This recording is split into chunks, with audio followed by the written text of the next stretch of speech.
This is a community and a profession that thrives in the talking, and we need time for that dialogue. We need to create time for that dialogue. Could be as simple as a weekly morning meeting before school starts, or a regular time to touch base during their lunch, or your lunch, or whenever it's convenient for them in their classroom context. You really, as the administrator, are typically working around their schedules rather than asking them to work around yours. But allowing time for the discussion, for their input, and asking them for their opinions for, how do you think it would be if we change this? Or I notice in your room the window seems to have something wrong with the shade. Would you like a new shade that's a different style? Would you like this style? Giving them input in the things that will make a tangible difference in their daily lives makes a big difference.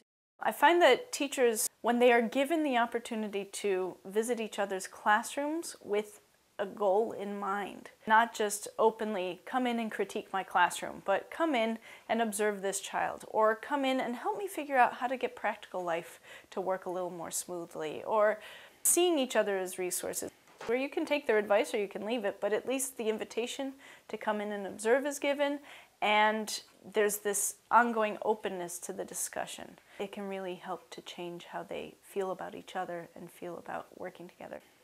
Some of the collaboration that can happen in a school depends on the size of the school. If it's a small school where they only have 1 or 2 classrooms, I find that typically does naturally breed a lot of collaboration, because you're it, and you're doing everything, and you're collaborating with each other the entire time. And so having dialogue around struggles that they're having with parents, they see it in front of themselves, so you can't not have some conversation about what is taking place. The larger a school gets, the more the isolation is likely to happen, and where you have to be more proactive in having teachers see themselves as supporters of each other. Sometimes for larger schools, a nice way of doing that is to structure almost teams, where classrooms that work at the same level or that work with the same programming, whether it's half-day programs are one team and all-day programs are another team, and elementary is another team. You know, you can structure things into teams so that then within their team they have a lot more chance for exchange. They meet together as a team on a more regular basis and then have a time to come together as a full group. The other thing that I will often recommend to administrators is that they pursue some level of outside validation of their program. Perhaps through an accreditation, or through a recognition from a local community-based organization, or from a local non-Montessori early childhood organization. Some of those will come in and do accreditations or recognitions. But having to get ourselves ready as Montessorians to show ourselves off to another group helps to highlight our strengths. It does bring out areas of weakness that we can work on, and we all have areas that we can continue to work on. And it will also very often push a dialogue between teachers. Oh, did you see that visitor come in and she didn't even know what practical life was, and she was wondering why we had sponges, and I had to explain sponges. So it creates a dialogue and a discussion among a group where it's much more collegial. And they're working towards a higher goal. They're working on this greater purpose.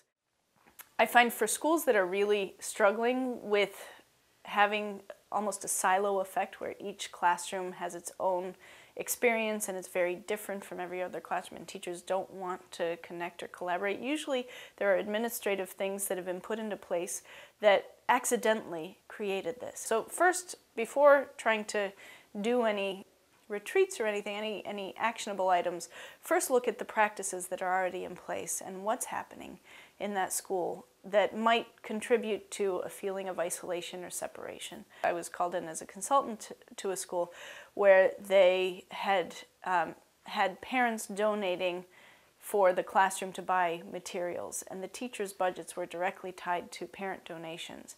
And it created this really unhealthy vibe between parents and teachers, as well as an unnecessary competition between classrooms. And so you had teachers who felt resentful that the other classroom had this special material or that special thing unnecessarily.